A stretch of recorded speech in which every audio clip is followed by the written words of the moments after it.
Hey there, my name is James. I'm currently building my AI automation agency from the ground up and documenting every step of the process.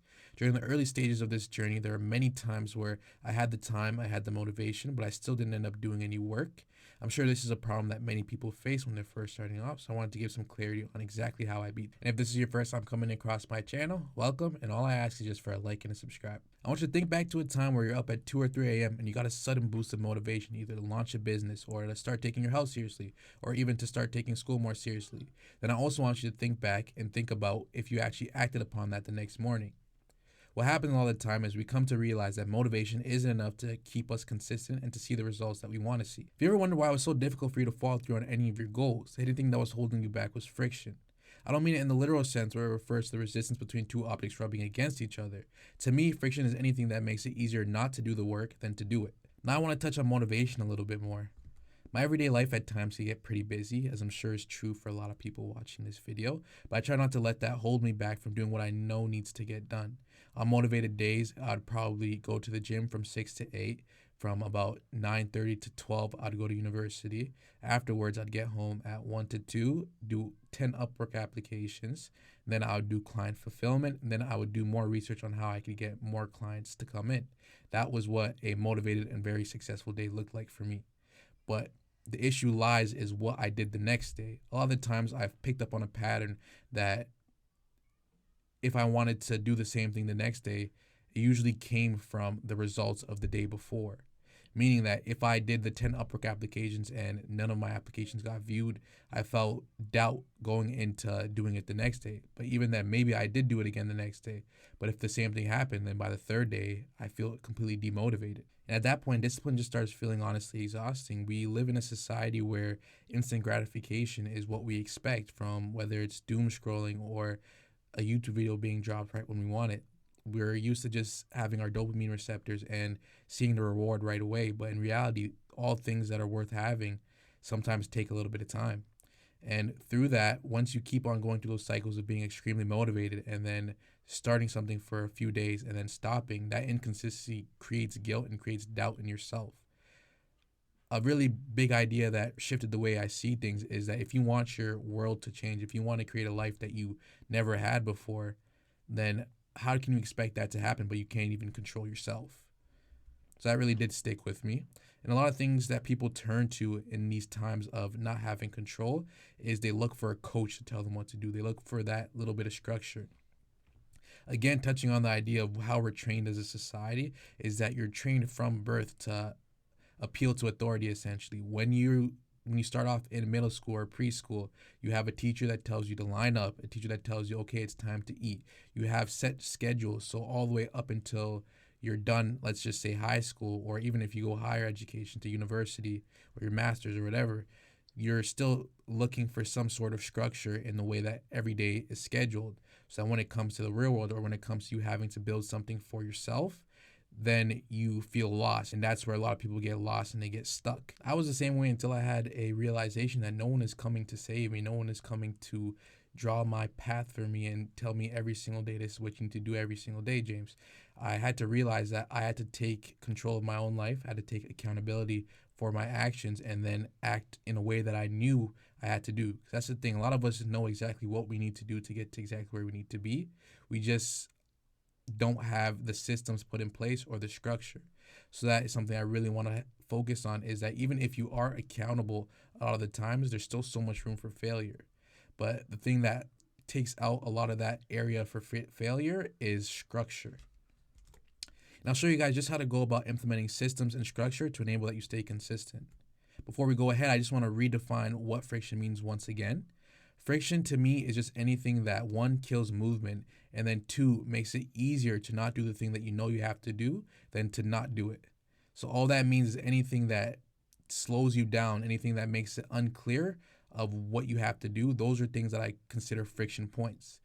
To illustrate this even more, I'll just give you a real life example that you guys can even see, which will be my YouTube channel. With that, if you see from when I first started uploading, there were periods where I uploaded once or twice a week at the very beginning, and then there was a month gap, then there was a 2 month gap, then there was same thing. I'd pick up motivation again to know I had to film, I know I had to upload, and then I would do it again repeat that repeated cycle of starting and stopping, starting and stopping. And it's really hard to see results when you're super inconsistent and you just keep on starting and you keep on stopping. And that's just a really good illustration of what motivation does for you. It gives you that initial step to get started. But once stuff gets hard, then you just stop.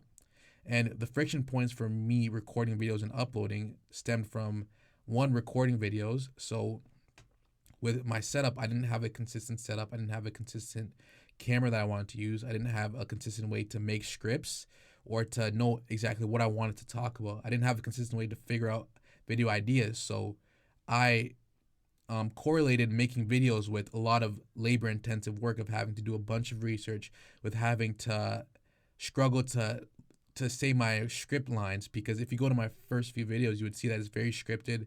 There's no emotion, there's no personality behind it, and they're just honestly not very good videos. I still keep them up just as a means to show progress, because to me at least, I feel like I've made a lot of progress from that time.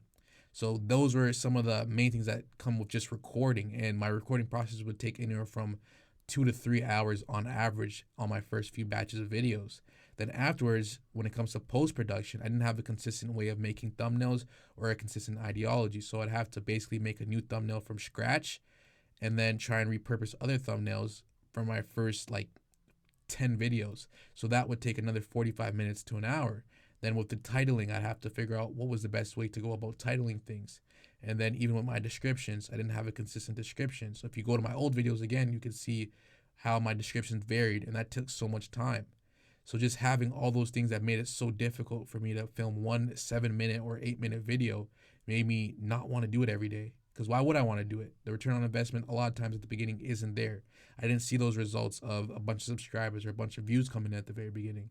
But I stayed consistent when I stayed consistent with it recently, and I took away all those things that made it difficult for me to film. That's when I started seeing results. So in order to stay consistent, what you want to do is remove friction, not add more motivation.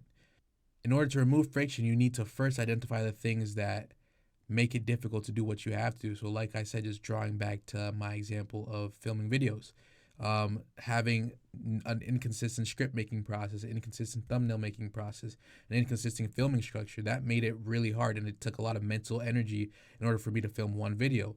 And there was uncertainty on the cadence of my video, on how to go about doing my tutorials or different things like that, which took even more mental energy. So what I did was I decided to make these more talking head videos where I'm more talking at you based off my own experience, rather than super scripted out videos where I'm telling you about statistics and a bunch of different things.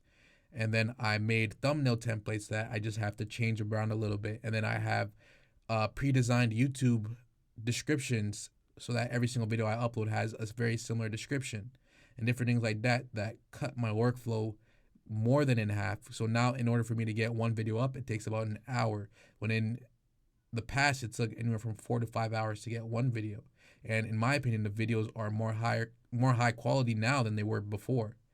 So you really just need to find the things that make it difficult to do what you know you have to, and then reduce the thinking and the uncertainty that comes with it so that you can make that decision automatic.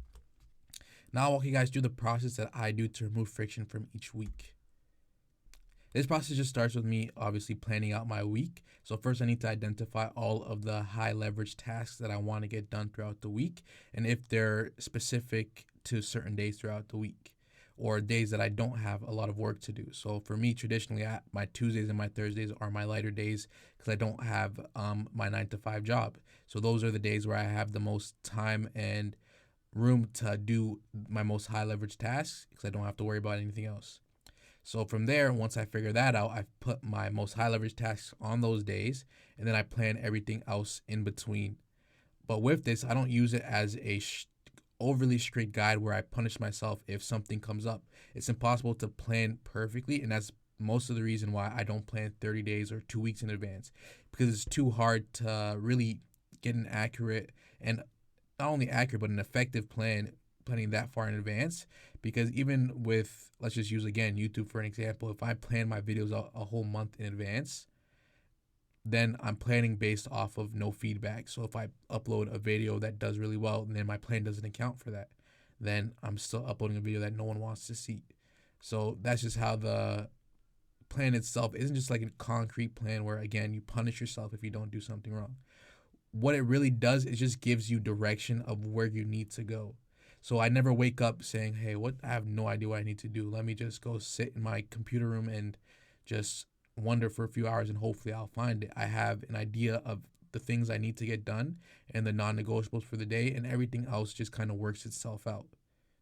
So with that, I removed a bunch of hours of uncertainty and just watching a bunch of useless YouTube videos about productivity or AI automation or different things like that. And the last thing that I really want to focus on is the idea that removing friction acts within the realm of self-discipline. This is a basically a subsystem of self-discipline. It's not separate from self-discipline. It takes self-discipline in order to understand where that friction is and then to continuously act upon the things you know you need to do. The systems replace the willpower. All the clarity that you get from having those systems in place helps you build the momentum that you need to do to be consistent, to see the results you want to see. And then progress just instantly becomes natural. And doing the things that you would usually be deterred from become extremely easy. So you have no excuse to not do it.